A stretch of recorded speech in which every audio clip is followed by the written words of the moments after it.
Good evening, everyone. This is my presentation number 3 on hemoglobin. We were asked to explain how oxygen binds to heme. Heme is a part of hemoglobin as a subunit. So let's get into it. On the right is a depiction of hemoglobin.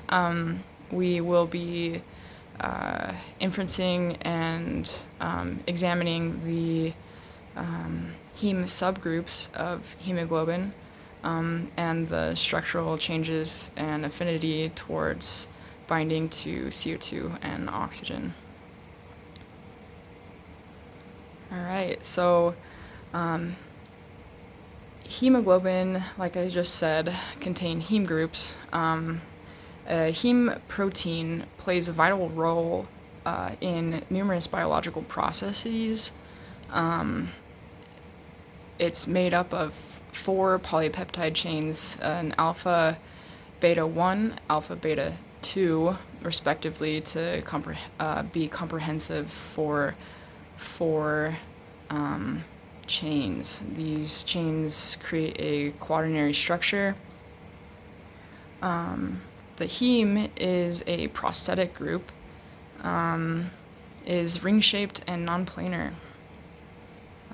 We will see in the next slide that this structure, which begins non-planar in the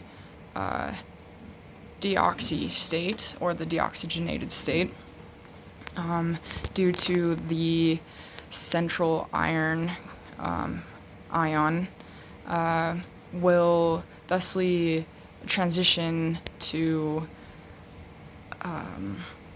a planar molecule, or compound rather, in its oxygenated state. The classical function of this hemoglobin compound is relative to oxygenating tissues.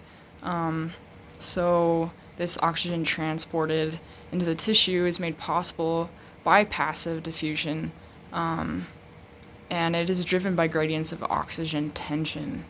This oxygen tension also coincides with different pH environments. So on the right here we can see that we have an oxy structure. On the left we see a deoxy structure. So even looking at this molecule here, or this compound, sorry guys, the center, or the central part of the porphyrin ring is actually, it looks like it kind of condenses once oxygen is bound. We can note that once a O2 molecule binds or becomes bound to the heme group, it increases the affinity for other oxygen molecules. So this binding takes the deoxy T state to an R state. So this is our transition, which is pretty dang cool. So we can also note that the dimers are linked in the deoxy state, and the iron-associated histidine moves toward the porphyrin. So this is the oxygenation that we're attempting to examine. Yeah, so pretty cool. Moving on.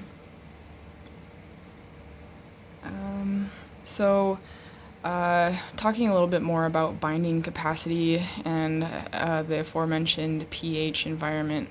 This is just a little depiction of the percentage saturation that we are able to view when hemoglobin is in the tissues versus the lungs.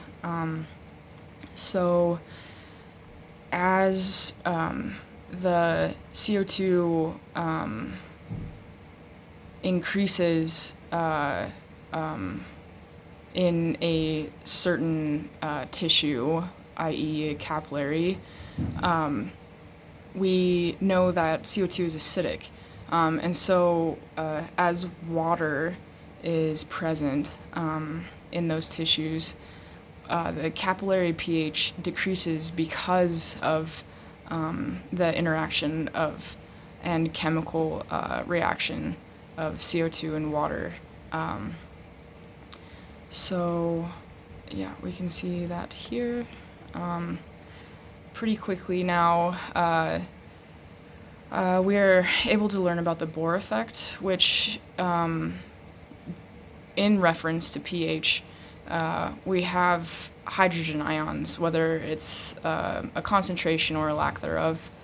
So the Bohr effect is classic and also an integral part to the binding